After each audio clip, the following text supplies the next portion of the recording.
Hey guys, Kyle here. So, just before the show starts, I wanted to mention our Patreon.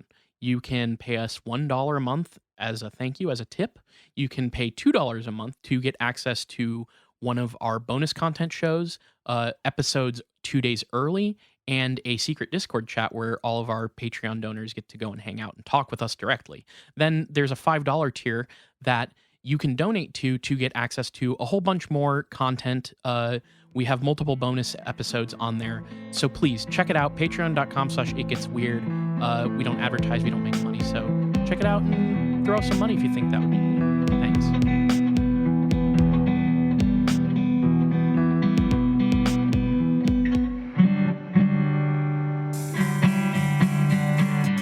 Welcome to It Gets Weird, our comedy show where we explore the unusual, the unbelievable, and the unexplained to try and make your world a little weirder. I'm Kyle.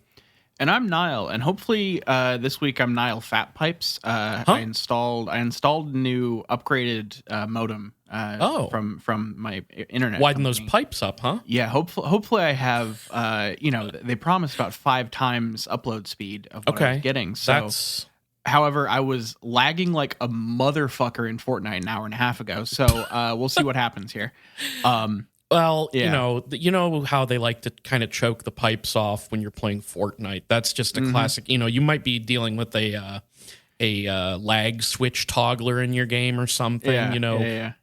People used to do that in the Halo days. I know exactly what you're talking about. That could be the case. I'm glad you got to widen your pipes up because before you kind of had pipes that were just like only a fart could fit through those pipes back in the day. Old building, thin pipes. You gotta widen those things out.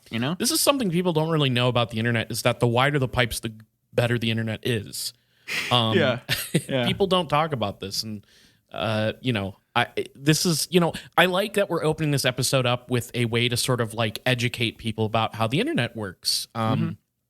It's like Mario Brothers pipes. Yeah, exactly. You gotta get the big one so that Mario and his big form can get through, and not just a little baby.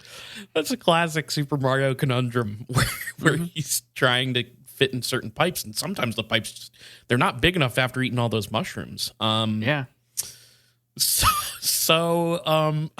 So Niall, last week we discussed the initial findings in a UFO case involving a small town Indiana woman named Debbie Jordan Cobble.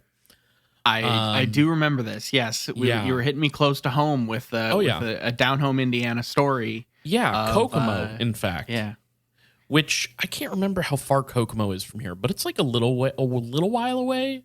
It's probably. I think it was like 2-ish hours from Columbus. Yeah. So but I forget in what direction, so I can't tell you how far from where you are. Yeah, small town. For some reason, I want to say north, but I genuinely don't remember. Let me just say your full address on stream here, and we can check it on Google Maps. I definitely 1234 Indiana Street. And then that's in Indiana City, Indiana. Yes. There is actually, people don't know this, but there is in fact an Indiana City in Indiana. And this all kind of came about because people were running out of ideas of naming cities, and they were like, well, the state's already got a good one, so... Yeah, I mean, Indiana was like the 16th state or something. I'm probably making that up. I have no idea. But it by that time, they were kind of running out, so you had to really make do with what you could come up with. Yeah, exactly. But she was in one of the more interestingly named cities, Kokomo, which is a sort of small place. And everyone's favorite Beach Boys lyric. Yes. Oh, that's true. Were they talking about that Kokomo in that song? I don't actually know. I believe there's some theories about it. I think the answer is yes, but also they might have just been going for syllables and syllabic cadence, and it fit. That tracks. Well, if people want to email us this week with their Beach Boys theories, that would be nice.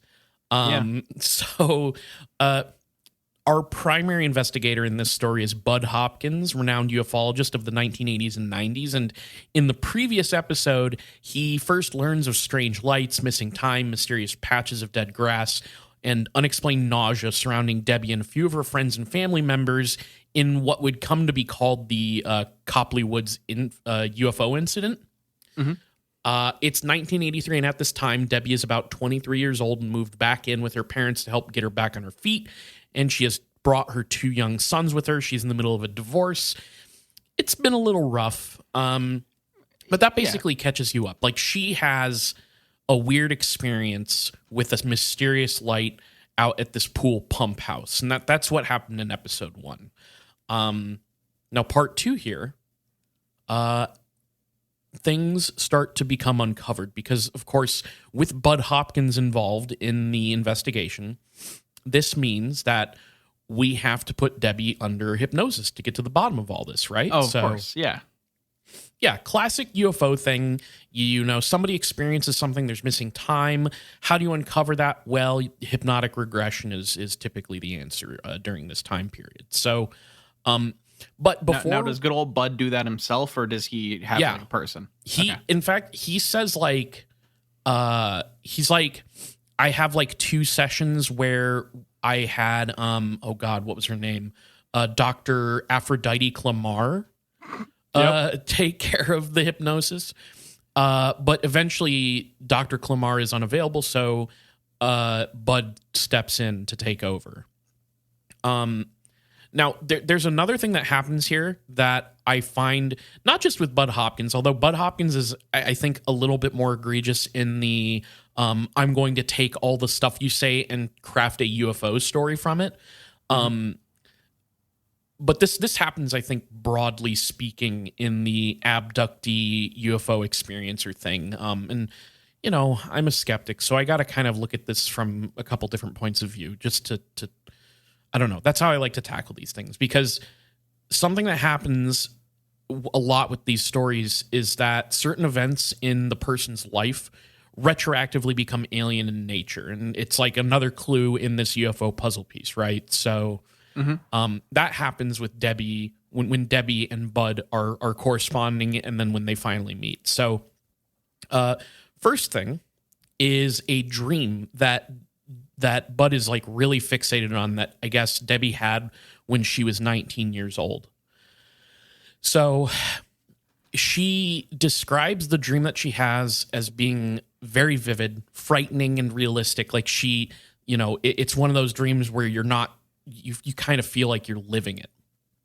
And in this dream, she bolts upright in the middle of the night.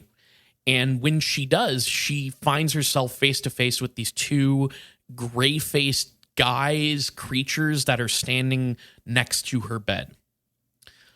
Already weird, but yeah, it gets stranger, and that's right. I avoided saying the name of the show.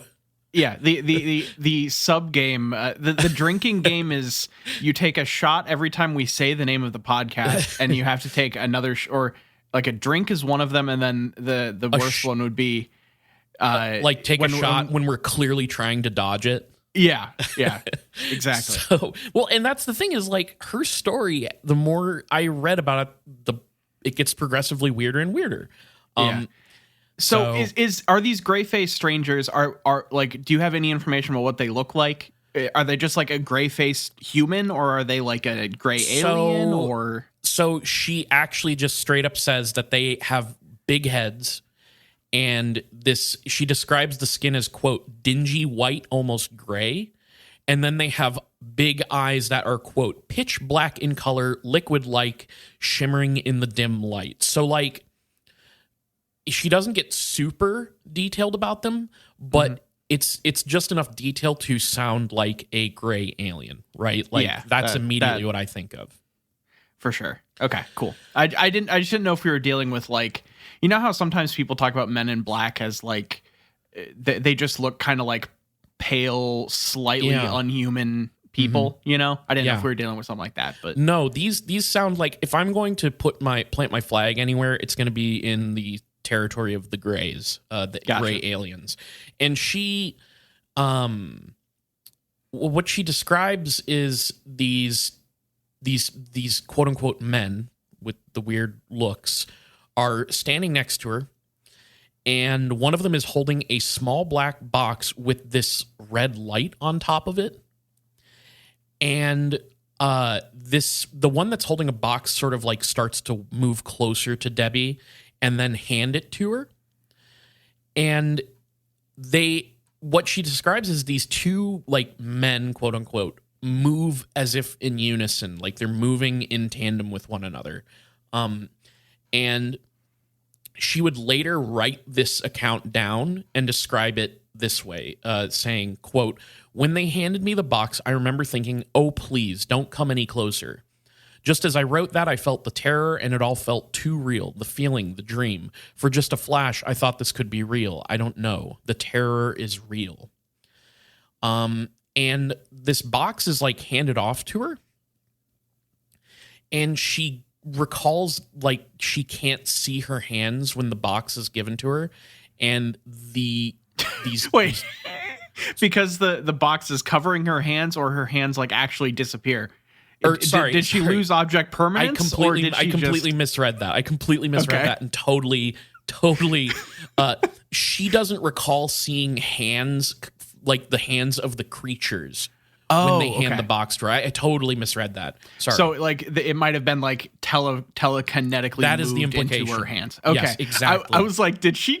This is the box that makes you lose object permanence. Yeah, you think your hands have disappeared when you're holding it. Yeah, I'm excited to see the new M. Night Shyamalan film about that, and it will be called "The Box That Makes You Lose Object Permanence." Yeah.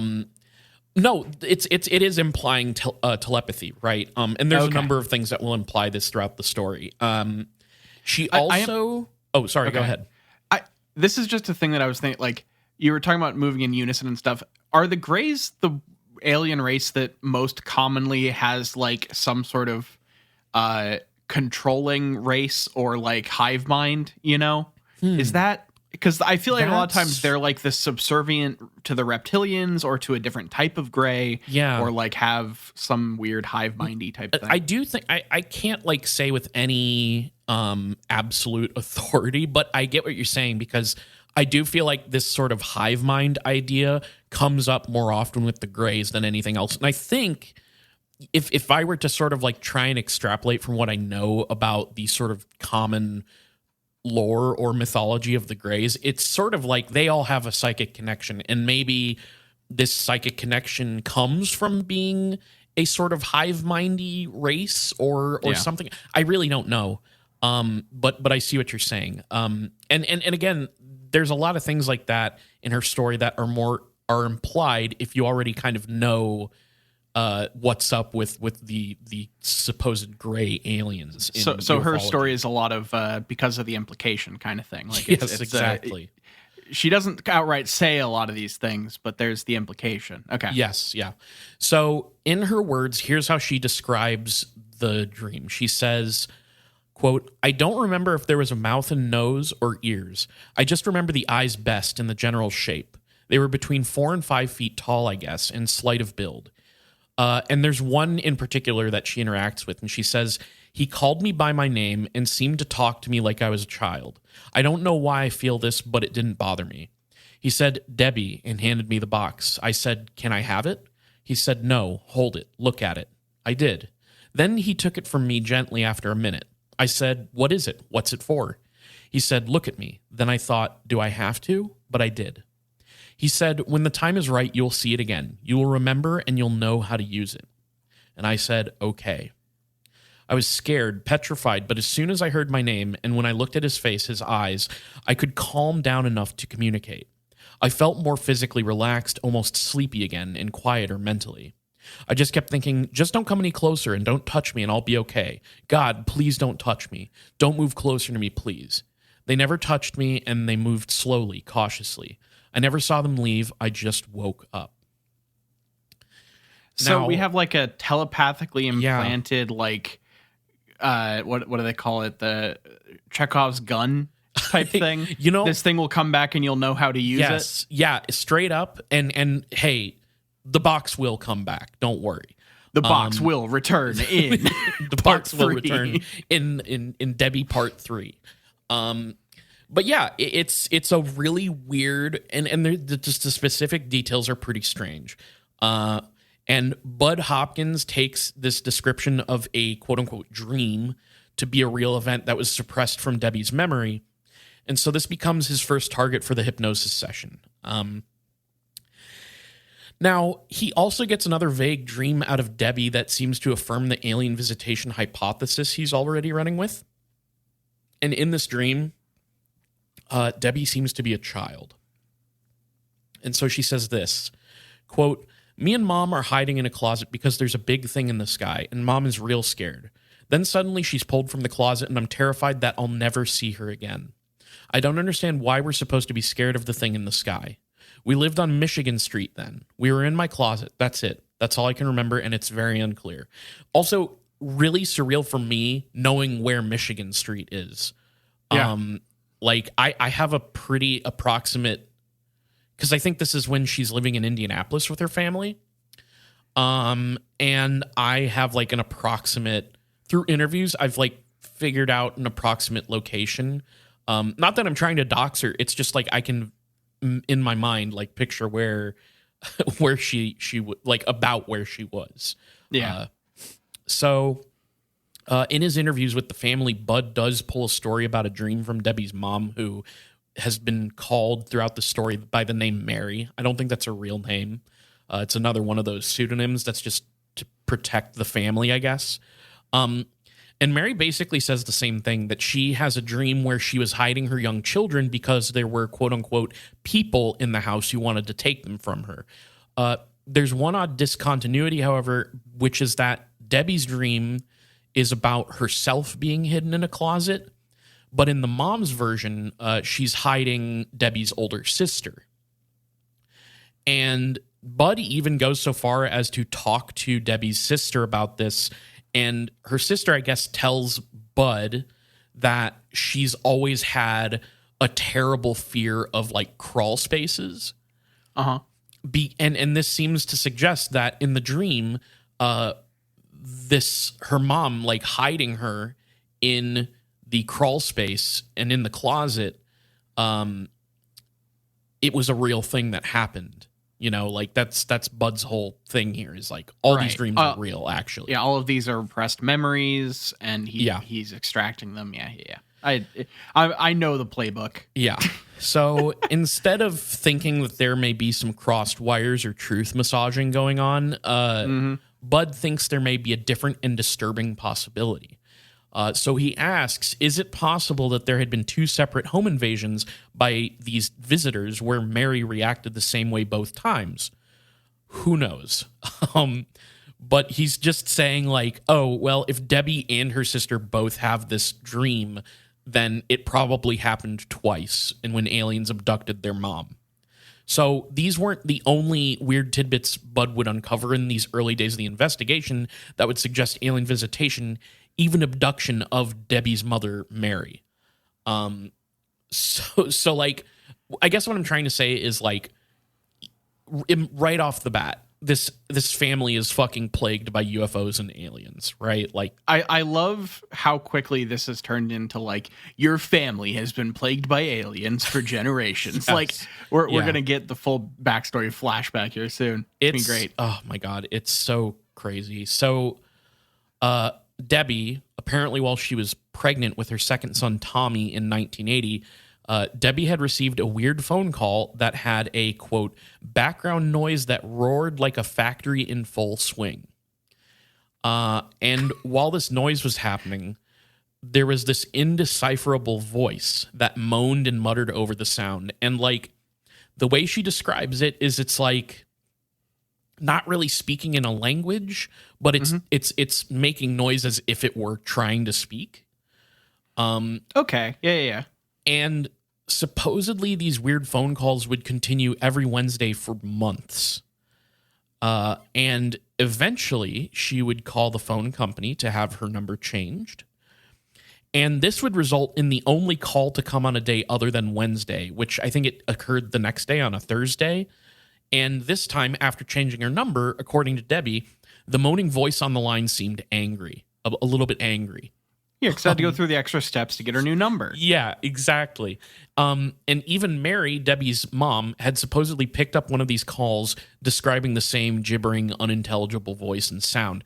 And they also kind of describe that the voice occasionally has emotion to it, where it's like, it seems sad, it seems angry, it seems happy, but most of the time it seemed sort of like emotionally neutral. And we're about to fuck. I hope you have your seatbelt on. What?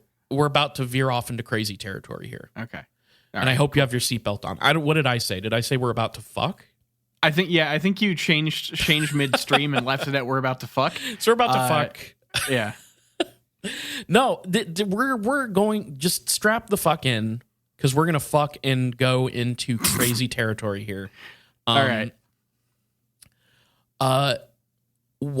Once Tommy is born in late September that same year, the calls suddenly stop. Oh, okay. You're hearing this and thinking, oh, her fucking womb had a line to their phone somehow. That's kind of weird. Is that the implication here? That is pretty weird, huh? I think the call is coming from inside the womb. You know, we're having a bit of like, this is you know how a lot of times in the later sequels, horror franchise will like go to space or you know whatever. In this case, the One Missed Call franchise really went like it gets beyond. Really crazy. And I'm picturing a really awesome sort of Who's on First bit where she tells her mother the call's coming from inside the womb, and her mom's like, which room? That would be That's my unborn baby doing pre-vocalization into my cell phone. Yeah. It's a very, very odd thing to imply, but because Bud gets really strange in his analysis here, he does that thing that I've mentioned before where his investigation subjects tend to get incorporated into his particular UFO mythology. And so he inquires about Debbie and her son Tommy's health. And we had already established that Debbie had been attending therapy for a number of reasons, most of which her psychologist seems to believe stem from unresolved traumas, which, frankly, out of all the shit that I've told you, I am inclined to believe that this is true. And we'll get to more of why that is eventually. But when Bud asks about Tommy, her son, who is 3 years old at the time, Debbie tells him that he's fine aside from a speech problem. And so he's 3 years old and apparently has not spoken yet. He doesn't talk. But he does, however, make a moaning, gibbering sound, which is a sound that, according to Debbie and them, is awfully similar to the strange calls that she would receive while she was pregnant with him. And he keeps reaching for the phone. Like, he thinks he talks mostly when the phone is present. Yeah.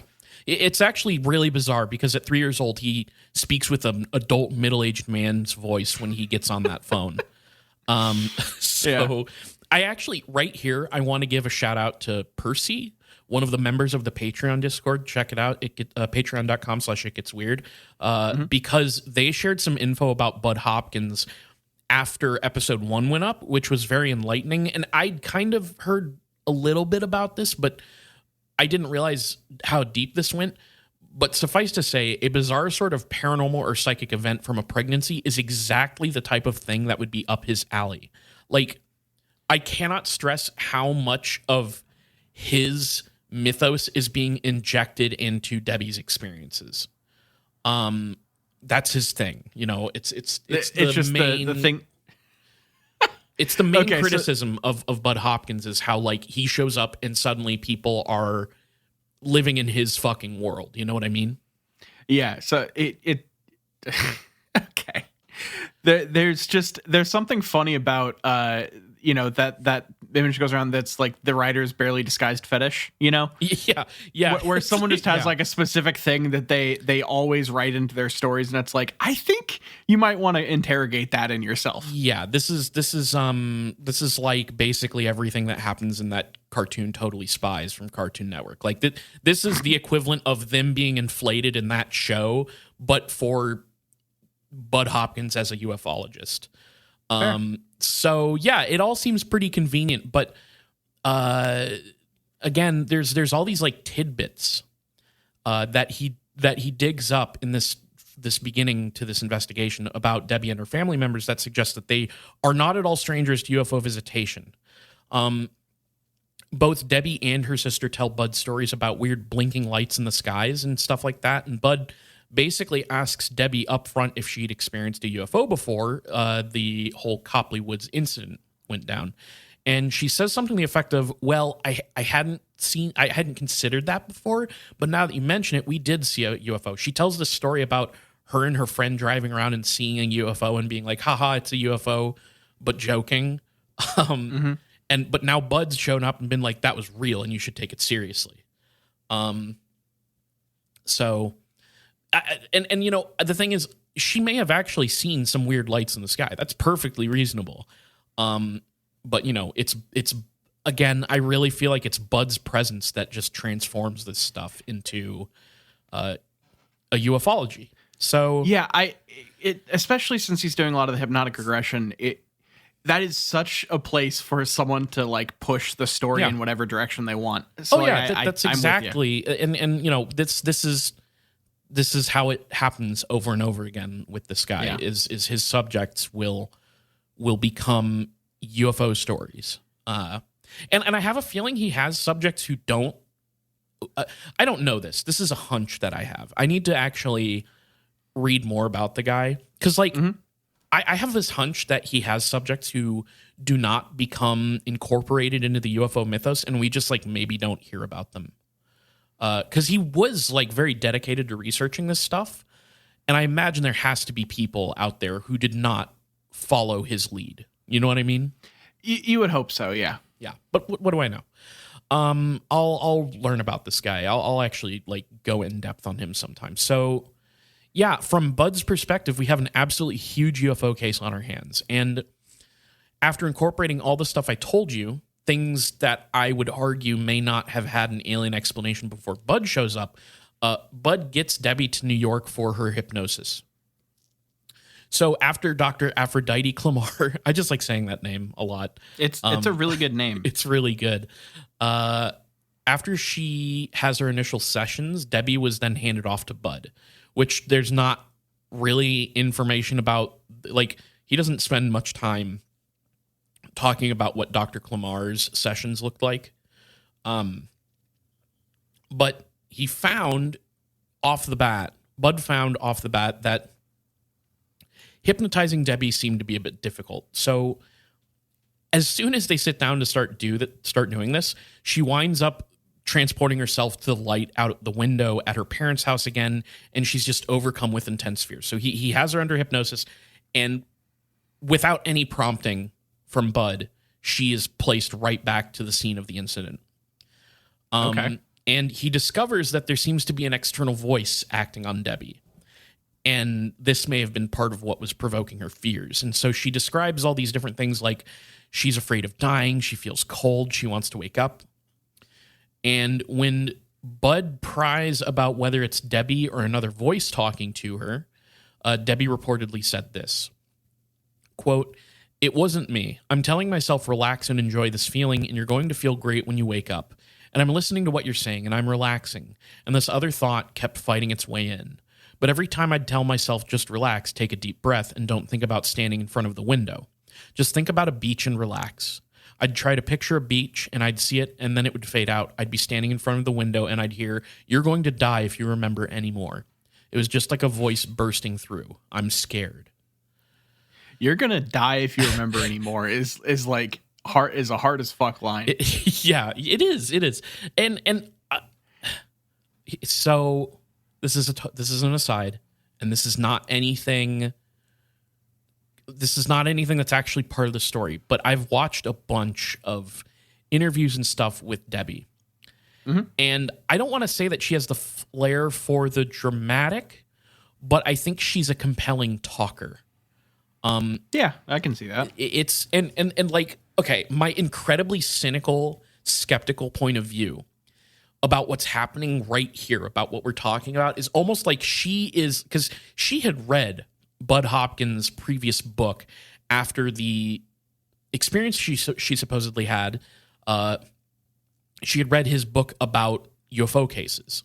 So she was already ingratiated to that world, right?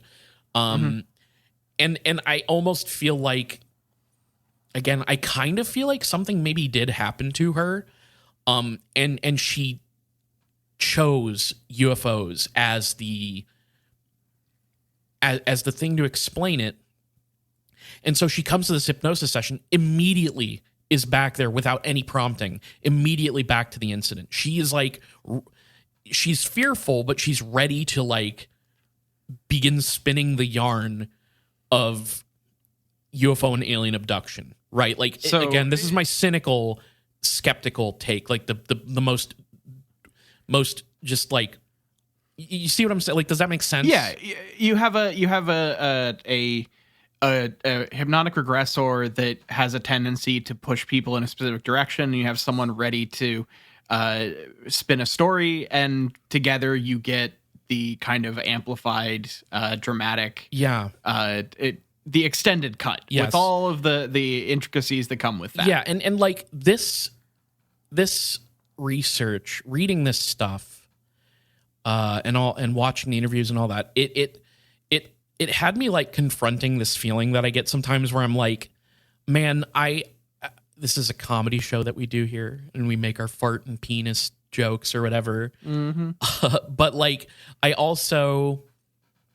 I'm simultaneously like very, very invested in these stories, and I want to be like a goofy comedic skeptic about this stuff, but at the same time, I want to kind of take these people seriously, because mostly I walked away from her story feeling like I feel kind of sad for her. I'm glad she's doing okay. Like, she seems to be doing okay now.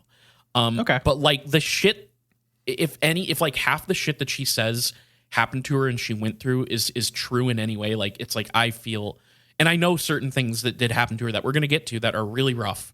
And so I don't really personally believe the UFO explanation for things, but I'm also like, you know, I don't know. I just feel torn between two worlds. I want to crack jokes, but I also want to respect the stories of UFO experiencers and abductees sometimes. You know, it's a very weird line to walk. You know what I mean? In a world filled with a lot of hucksters and everything, like, there are people that have good intentions and just have another reason that they're doing the thing they're doing. Like, I get having sympathy for specific UFO contactees, because a lot of times they're people that just had something they didn't know how to deal with happen to them, and it came out in this direction. Yeah, and that is a thing that I think there should be empathy for. Yeah. So yeah, I get the like hard line that you have to find, and I think that's like why a lot of the times I end up going for ones that are so explicitly like ridiculous oh, these people are specifically just trying to like they've made like 16 get rich quick schemes in the conspiracy universe. But it's a hard line for sure. Definitely. I want to be ready to believe people, but it is difficult after doing this for as long as we have, you know. So yeah. Anyways, total aside. These first sessions were just kind of troubling for Debbie, and so what happens is Budd decides to pause his hypnosis investigation temporarily, and he would then come and visit her in November of 1984 to try again, basically to get into the Copley. I feel like I keep pronouncing it differently, but the Copley Woods Incident, again, not a real place, just a code name for where she was living in, I think, Kokomo. And this session is where things would start to be actually uncovered. Like, he would actually start to be able to pull information about Debbie's missing time from June 30th, 1983. So the hypnosis session picks up the story from when Debbie grabbed her father's empty rifle and began patrolling the yard. And if you don't know what I'm talking about, go back one episode and check it out, because this is picking up from where it was sort of left off. And this is again the missing time stretch. So she is sort of walking around outside and going towards the pump house by the pool with this rifle, and she's nervous. She very, very gingerly opens the door, looks inside. She's pointing the gun. I think she even, like, in the story says something like, she yells before she opens the door. She yells like, "You have the count of 3 to get out of there," and then opens it up and is like surprised to find that there's nobody there. Then she makes her way over to the side garage that they have, and she describes that everything began to feel incredibly eerie as she investigated, and she had this feeling as if, quote, somebody's watching her from the woods. And as she makes her way over there, she can see that their dog is hiding under her dad's truck. And the dog seemed to be really agitated and didn't want anybody or anything to come near it. And so she just decides to leave the dog there and heads towards the garage. And when she opens the garage door, she looks around and finds that there is nothing in there. But it's at this point that she begins to feel this sort of burning sensation that covers her entire body. And she would later write that the sensation was feeling like, quote, it was like I was covered in acid. Oh, okay. And at this point, she also describes this strange feeling as if somebody was running their fingers up her arm. There's another recurring thing with her where, like, there's this feeling of fingers being run along parts of her body. Usually cold fingers. And she's suddenly hit by the urge to get the hell out of there. So she turns around and tries to leave. But before she can, something, quote, very bright and electrifying hits her directly in the chest. Energy weapon. Hell yeah. Let's go. Yeah.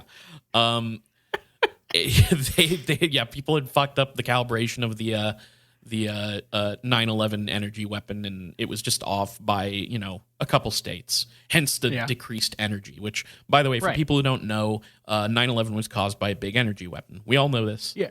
I think I literally did an episode on it. You did. So go back in the archives for that one. You did, in fact, do that. So she gets that burning sensation all over her body, and she has this feeling that she could feel, quote, every molecule of her body vibrating.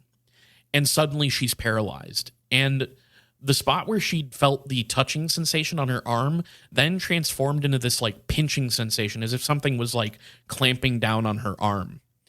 And she claims that at this moment, all these sensations coming together, she thought she was dying or dead. And she says that it felt like it lasted multiple minutes, this whole sensation, but in reality thinks it may have actually only lasted a few seconds. Okay. And as the sort of, like, burning sensation and the pinching in her limbs begins to subside, she realizes that she doesn't seem to have, her eyes are all messed up. She describes, like, white light sort of in her vision, and she has these big blind spots from this brightness of this light that's in her vision. And then again, suddenly she feels an intense stabbing sensation, and the burning pain comes directly to her ear. And she describes this feeling of a pencil-like object being inserted into her ear. Oh. And when this happens, she gets these words in her mind, as if something invisible was trying to talk to her. And it makes this remark inside of her mind that's sort of ruminating on it being unfortunate that she had to feel pain in this moment. And then suddenly, at least it feels sorry about it, I guess. It feels bad. Sometimes these guys, they know what they're doing, right? Like, they know they're freaking us out and hurting us, and they're like, I'm so sorry, but we do have to put this pencil in your ear. Yeah. For unknown alien reasons.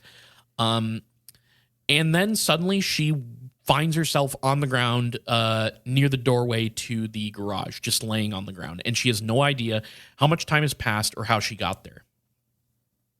And as she's laying there, she sees this ball of light that is just hovering in the air about 5 feet above her.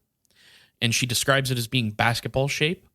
But then as she watches it, it sort of slowly transforms into this like egg oval shape. And after a moment, it just vanishes. And then another shimmering egg-shaped light, quote unquote, comes into focus, and it's near the pump house of the pool. And as she watched it, she could see these silhouettes, these things, these humanoid figures start to walk in front of her. And she counts 6 in total. She says, quote, 6 dark things. And she describes them as approximately the same height as her, smooth and featureless, and like I said, like a silhouette. And she says, quote, they're kind of shaped like big bullets. I think they're just an outline, end quote. And as she watches them, they sort of line up and like have this like walking motion towards her, and then they slide into this oval light and vanish. And she remarks that she couldn't tell. She thought maybe it was a trick of her perspective, but it seemed like these figures had heads that were much larger than their bodies. And the next thing she knows is she can hear something again in her mind. Somebody says, it's over. And her memories just come flooding back to her. And immediately after this all ends, she is just like immediately thinking about her children. And the voice in her head tells her that her children are going to be okay. And she runs back into the house, a bit panicked. And she finds that her mother, Mary, is standing there looking out of the kitchen and into the backyard, sort of in a trance. And she is just standing there staring when Debbie finally calls out to her, and this snaps her out of it. And this is when she comes back in and tells her mom, everything's fine out there. Okay. So that was all deleted from her mind until this hypnotic regression. Okay. I mean, look, all the caveats we always make about fucking hypnotic regression stuff, it's probably fake, whatever. It is weird. It's, it's a strange occurrence if it somehow happened to be real. Yeah, it is very strange if any of the details here are real. For sure. And Budd, in his analysis, he's really interested in this pencil-like object. I'm assuming you can guess where he's going to go with that. He suggests that this might be the site of an alien implant. Yeah. And what was so strange about this one was that he was at the time not aware of any other case involving an ear implant. And he kind of goes off on a tangent. I mean, not a tangent, but like he describes in the book how a while later in 1985, I believe a woman in Florida contacts him over a radio show and describes an ear implant. So this is like, he had only heard of Debbie's before that one. And then he gets this other incident like a year or two later. So I mean, man, I wish I remembered the dates of my but like that. Oh yeah, I feel like that was the era of we're at the early part of the era of the implant.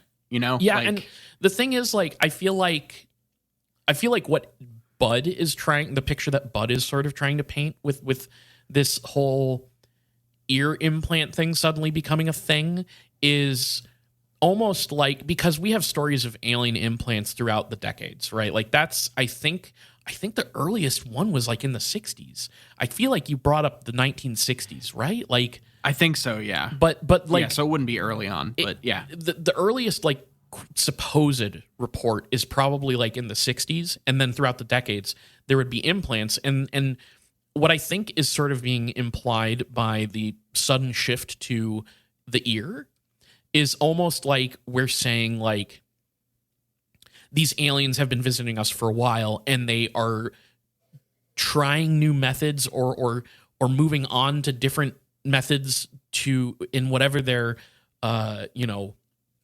what for whatever reason they're analyzing us and implanting us and tagging us or whatever. It's almost like they've moved on, or they have different, experiments or whatever over the decades. That's kind of how it reads to me. I don't know. Like they're updating their experiments over time and trying new things. I could see that if you're looking at it as like an actual narrative. Sure. Yeah. Yeah. Now, here we get, at this point in the book, or around here in the book, we get an alarming overview of Debbie's medical problems, of which there are fucking way too many. So Budd talks with her about her medical history, and he straight up relates talking to her about this as opening Pandora's box. Like, that's the metaphor he uses. So ever since she was a child, she has suffered an abundance of medical anomalies, is how Budd describes them. He says that her weight seems to be the result of a hormonal imbalance. And she also began menstruation really early on at the age of 7. Jesus. Okay. And at 10, it basically capped her height at 5 feet and 3 inches. And at that time, 10 years old, she also had to undergo treatment for high blood pressure. Then at 14 years old, she had to undergo an operation for gallstones in which her gallbladder was removed. She suffered from hepatitis. She almost died from a severe pneumonia attack. And he says that this actually presented as Legionnaire's disease. And then she is also... Is that one of those ones that we found out, like, is that like still a thing? Is that... I don't know. I think Legionnaire's is... I'm trying to remember. I only remember Legionnaire's from a joke about drinking water from the in-window AC unit. I've seen people reference Legionnaire's, but I actually don't know what it is specifically. I don't know what I'm thinking about. I'm probably thinking about something entirely different, and I just am. Anyway. Yeah. God. She has her appendix removed, and when she's young, and she also apparently has 2 extra vertebrae in her spine that somehow managed to fuse, and so what? So she becomes hospitalized in early 1983 with an asthma attack. And she's also, point is, when she has this asthma attack, one of her lungs collapses and she ends up having to be on like a dilator to help her with that. And then has also allergic reactions to medication and ends up spending 2 weeks in the hospital even after all that. So she is fucked up. Yeah, a lot of medical issues. A lot of medical issues. And, I can't, I don't know why you would, make that up, right? Unless it's very compelling for your story, I guess. But, it is an insane amount of really unfortunate events. So, and it's I read that and I'm like, of course she's fucking in therapy and traumatized. It's that's insane. Yeah, there's a lot of aliens going on there. Have to be involved for that to be an obscenely just totally traumatic series of events. So it gets worse, unfortunately. The incident with the mysterious lights and beings only seemed to tack on more illnesses for Debbie. So here's how she would describe the fallout of the encounter in her own words. The aftermath of this day was a nightmare for several years. I was shell-shocked. I sat up at night watching over my children and waiting for something. But I didn't remember what it was I was waiting for. I got sick and stayed sick for over a year. I developed life-threatening allergies, rashes, fevers, swollen glands, diarrhea, bleeding gums, and my hair started falling out. And again, this is after this bizarre bout of nausea from whatever the fuck happened in her backyard by the pool. My fingernails started growing thin, peeled, and had horizontal ridges in them. I developed irregular heartbeats. I started having panic attacks, almost daily for a long time. And the dog that was out there with me that night, she had to be put to sleep about 2.5 months later. God damn it. Well, at least it wasn't murdered. Yeah. But it was humanely murdered. All her hair fell out from her head down. She developed black oozing sores all over her back. Her eyes got milky white, and she was obviously going deaf. Her teeth all fell out, and her gums bled as well. When we took her to the vet, he was shocked to see how quickly she had deteriorated. She was not that old, about 6 or 7 years, and the way she looked at you, you would have thought she was 20 years old. He advised us to put her down because he felt she was suffering and he could not help her. He figured she was eaten up with cancer of some kind. The mark in the yard remained there for nearly 5 years. Every year, snow melted off of it. Animals would not walk on it. There were no bugs in the soil. Even when the grass finally did begin to grow back, the grass in that place was thick, rubbery, and kind of a bluish-green color. The dandelions that grew around the mark were 3 times the size of normal ones. The tomato plants my mom had out by the pool were the size of grapefruits, but when you tried to eat them, they were so acidic the skin on your lips would peel off. And the vines were as big around as my forearm. The leaves on a patch of trees behind the mark withered, turned brown, and fell off. The power line above the mark shorted out and blew a transformer, melted the wiring, and blew out the tubes on the Heathkit ham radios in the basement of the house, which is right next to the place in the yard. So that's what she claims happened after this event. This patch fucked up everything that came near it. Okay. I find the whole tomato thing extremely weird and hard to believe. But that's what she says. Yeah, that does stretch credibility a little bit. I can see why you would question that one. So this is also where we get told, and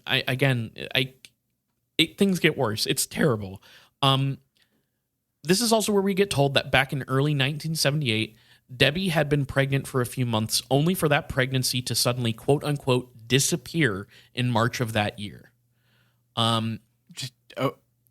Disappear? Yeah. So according to Bud's telling of her account, and she even will say this in interviews, Debbie hadn't experienced a miscarriage or anything of that nature. The pregnancy had just suddenly vanished one day with no explanation, and this baffled doctors.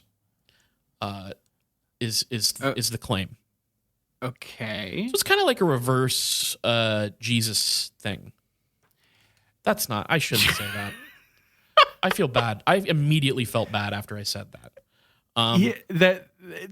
I get the joke you were going for sure. It is the opposite of an immaculate conception. Yeah. Yeah. But it's terrible. She seems to have lost a pregnancy. That sucks. It's horrible. And that's, I don't know. I don't know what to say about that. Apparently it was so spontaneous and weird that doctors just couldn't figure out what happened to her. So it's a very tragic life so far. I understand the reaction. And can I just say something? It continues to get worse. There's some really dark shit in this story. Now, you're probably already wondering, does this disappeared pregnancy factor into Budd Hopkins' analysis of Debbie's UFO experiences? You betcha. I would wonder that. Yeah. Yeah. They do. They do. Budd uncovers another bizarre series of events from 1978 through hypnotic regression, in which Debbie wakes up next to her husband and describes a number of sensations. She feels compelled to walk to the kitchen. Then she feels as if she is floating, it's a floating sensation in her head. Then there's this discomfort where this sensation comes of, quote, 2 thin probes that feel like they're being pushed into her nostrils. And then she gets this metallic taste of blood. Okay. She then describes opening her eyes, finding herself lying on a table next to a, quote, small man with huge black eyes. She describes being both frightened and assured at the same time by this thing's presence. And it was at this moment that she claims to have re-experienced her dream from before, with the 2 figures standing by her bed with the black box. And telepathically, like I said, it tells her that when she sees the box again, she'll finally understand its purpose. And so Budd then uncovers another bizarre story from around this time when Debbie went out for a late night munchies run, which I think is stemming from her pregnancy. And the sequence Bud uncovers is really odd. So she describes driving out to pick up the snacks from this late night convenience store. I think it was like a 7-Eleven. And then she leaves. And then she realizes as she's leaving that she forgot to pick up Diet Pepsi. And in the book, Bud writes that she, quote, consumes large quantities of Diet Pepsi. So I mean, the only weird part about that is that it wasn't Diet Coke. That is the much more like common thing. I just find it really funny to like include that detail. It's like, okay, I mean, like I don't know whether I need that, but thank you for telling me that she's consuming large quantities of it.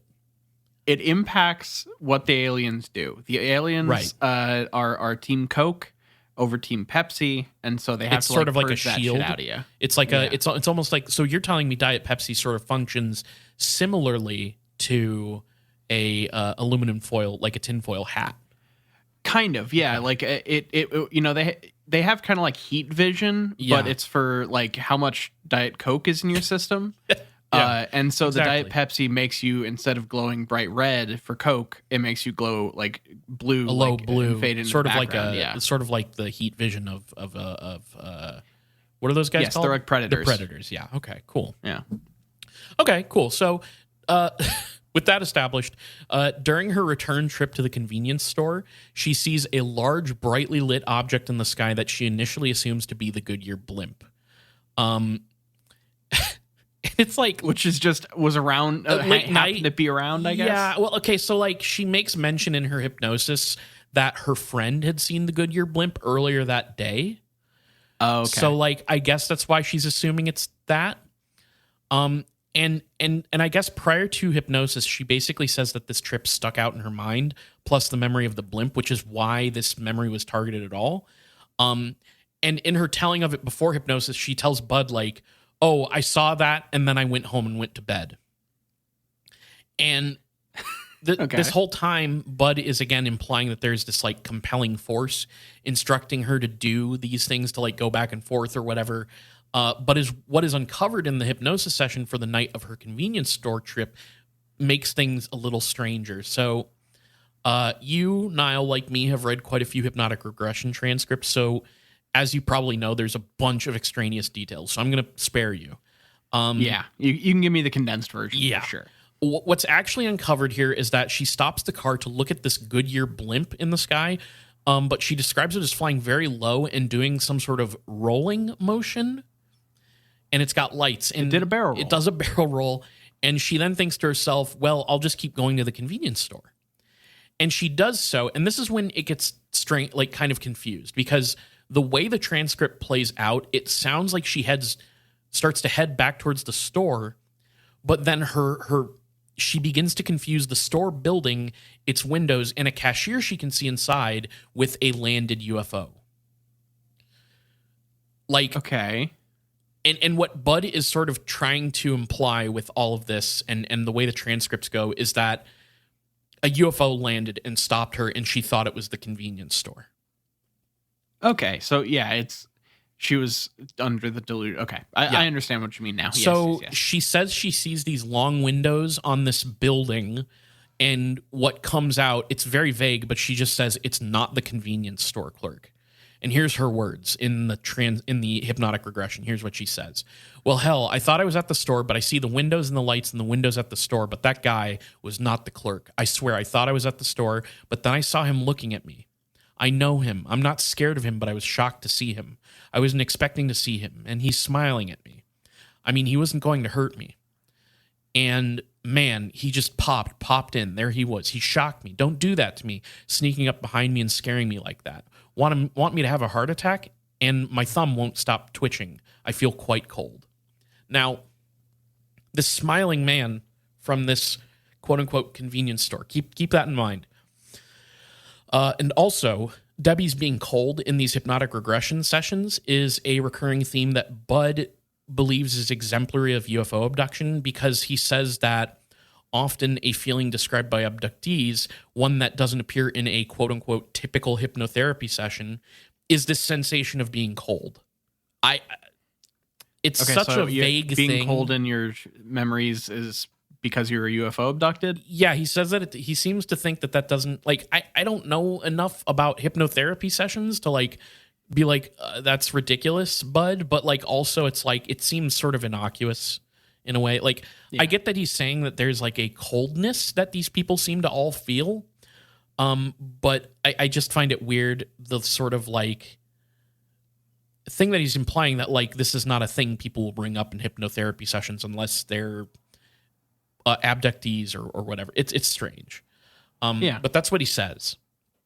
Now, in Debbie's transcript, she says this so-called clerk spoke to her, asking her how she's feeling and asking her other things she can't remember. And she begins to get fearful. She says she not only can't remember what he asked her, but she also doesn't want to remember. And she recalls that this quote-unquote convenience store was big with long windows, and the clerk almost seemed to teleport or perhaps phase through the convenience store door. And again, Bud is trying to say that what she's describing is a landed UFO, but she's confused. And her memory begins to fade here, and the quote-unquote typical amnesia Bud associates with abduction experiences sets in, and then she's compelled to make her way back home. And when she gets home, she feels tired, and Bud pries the timeline of events out of her. And of course, there is missing time here. Of course. The store is approximately 10 minutes from her house.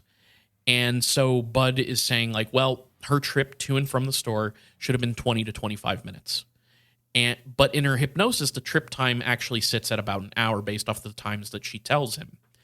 And after arriving home from this store, Debbie lays in bed until around 2 a.m. when she spontaneously decides to call her friend Sue. And here's how this plays out, because it's not spontaneous, really, but he has to uncover this in another separate hypnosis session. So Debbie describes to him this throbbing headache that she gets around her sinuses and a mysterious high-pitched humming that is she's not physically hearing it, but actually seems to be in her mind.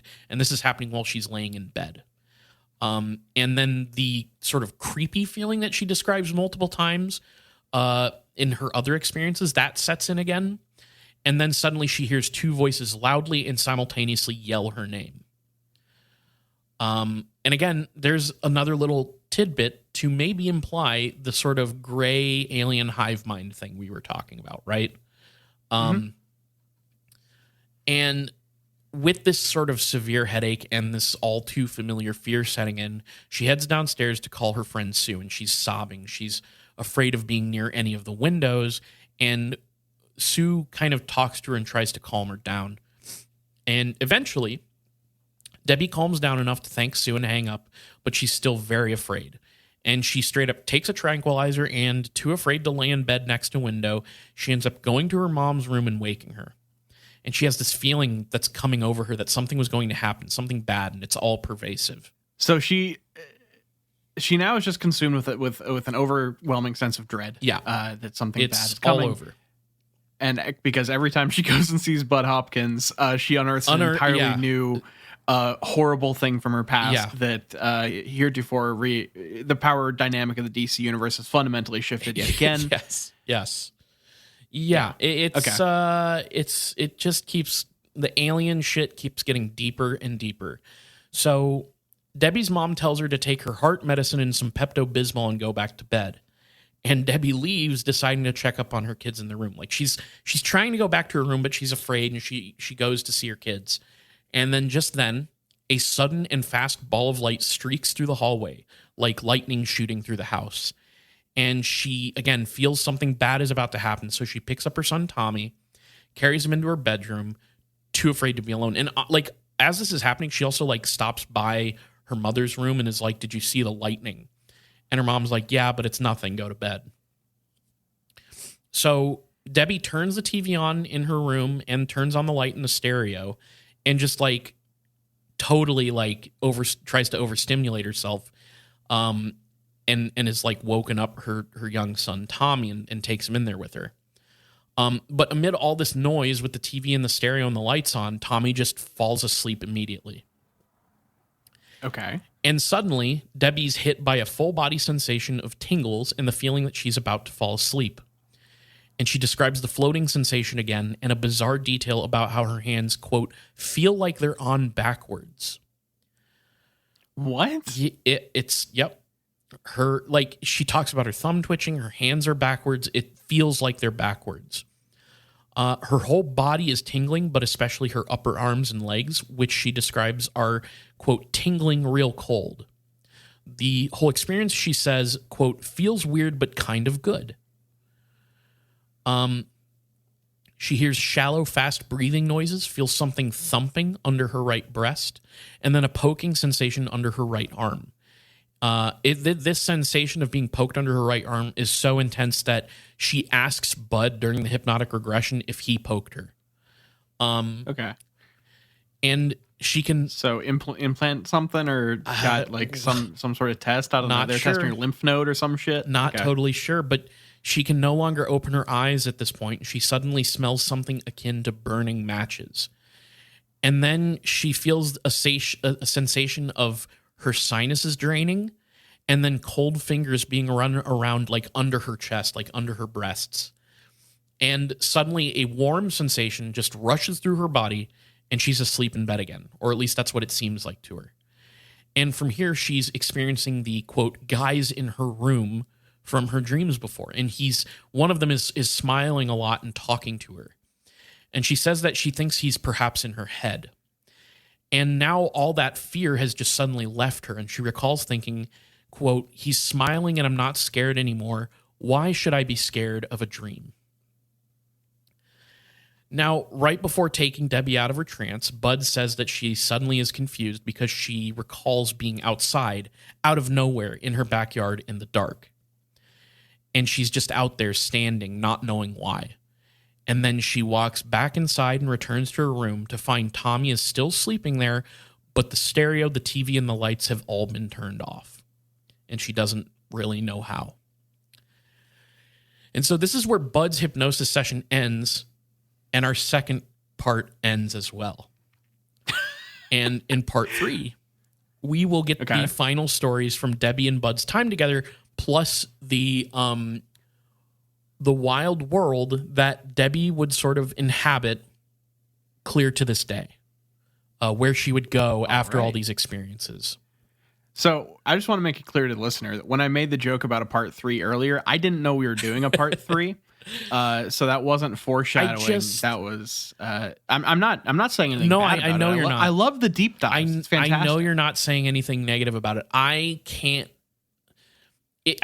stress that, like, it's such a bizarre feeling to read this, like, to read an article, right, about the Copley Woods incident.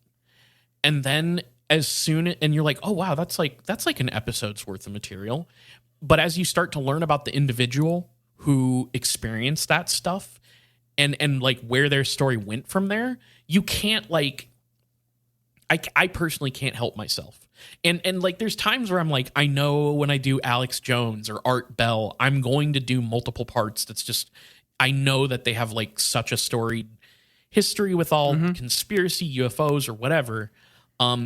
I mean, this one, when you research something like this, I just feel myself smacked in the face with, like, you cannot just end this story with this one incident. This person's story is so much more than that.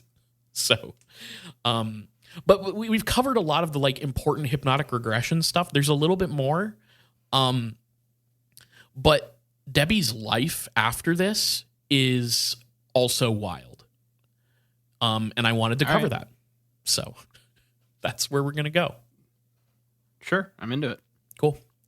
Well, with that being said, Niall, are you ready for a big question? And before you answer, I just want to say this is like a question that I have effectively, I've sort of asked before, in a way, in different words, but I want you to think about. I will allow it just this time. It's been almost 400 episodes. You're allowed to kind of cover the same ground on the goofy goof question. And here's the at thing: the end of the episode.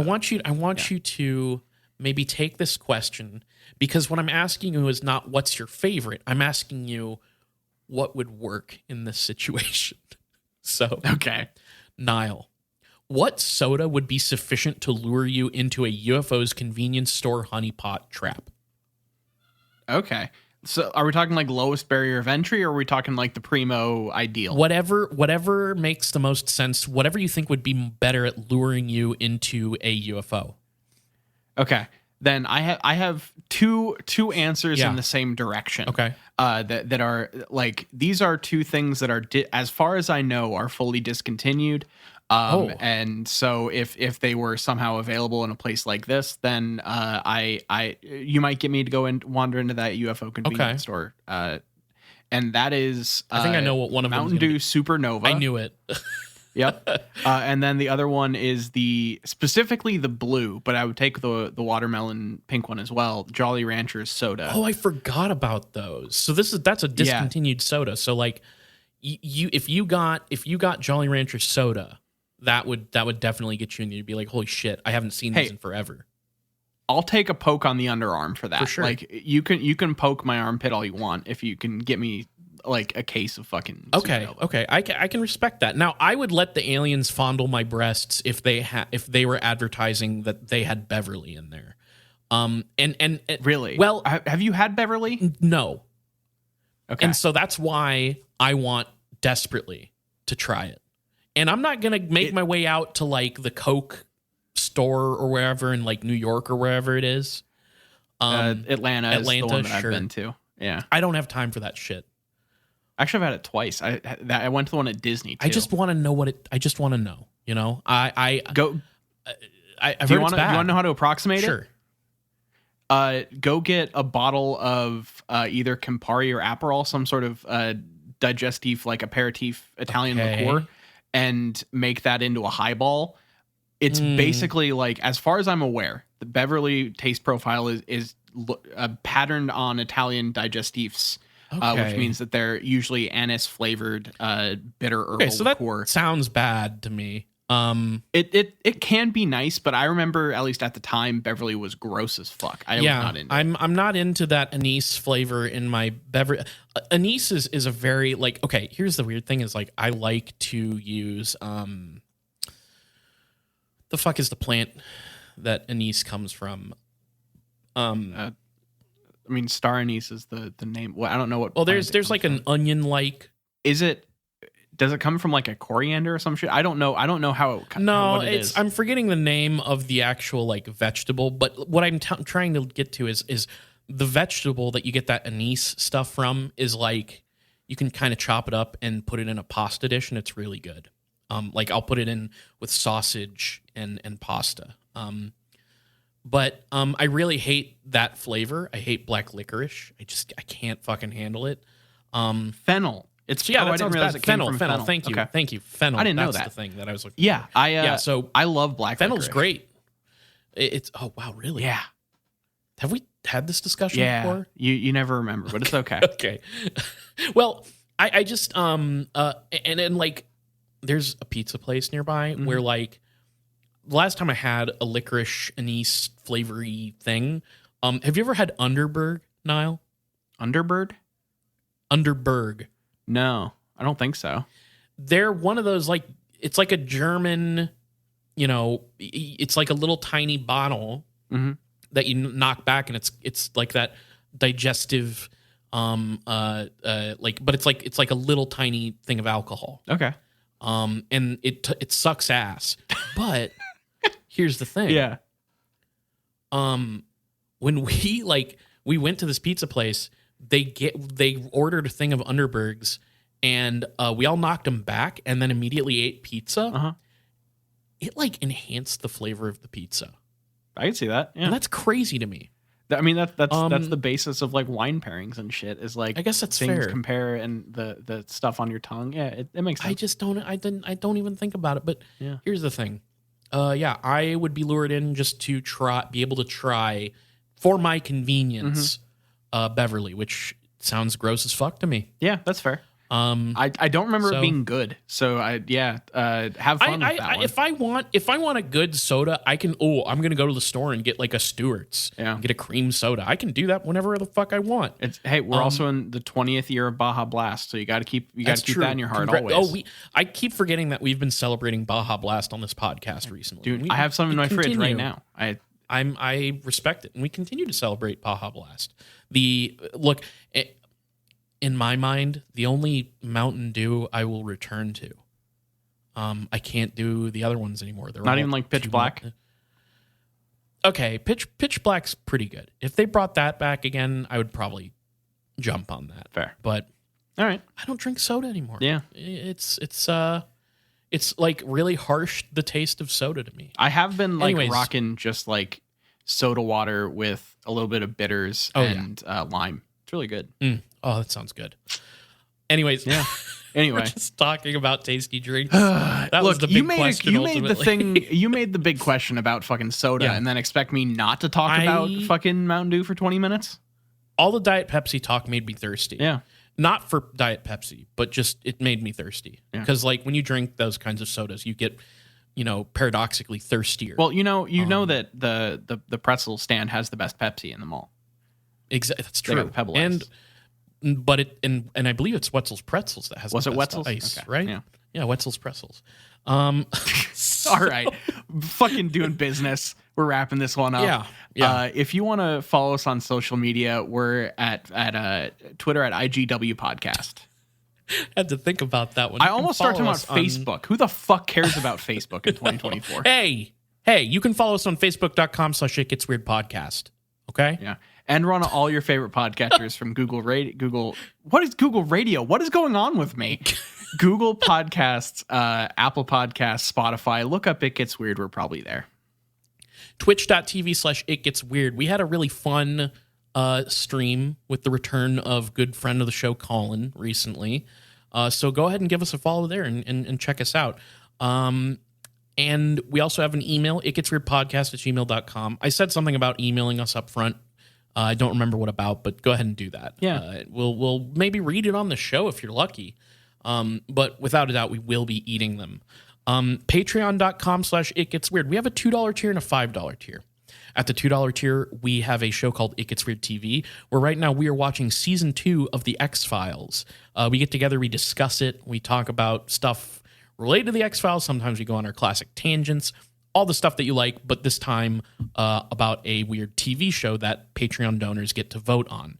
At the $5 tier, you get another bonus episode. Sometimes it's me, sometimes it's Niall, sometimes we watch a movie, and that comes out in the off weeks of It Gets Weird TV. So at the $5 tier, you're getting bonus content every single week.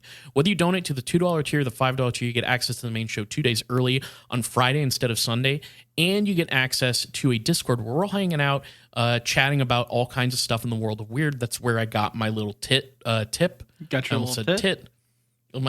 My little tip from one of our listeners about Budd Hopkins.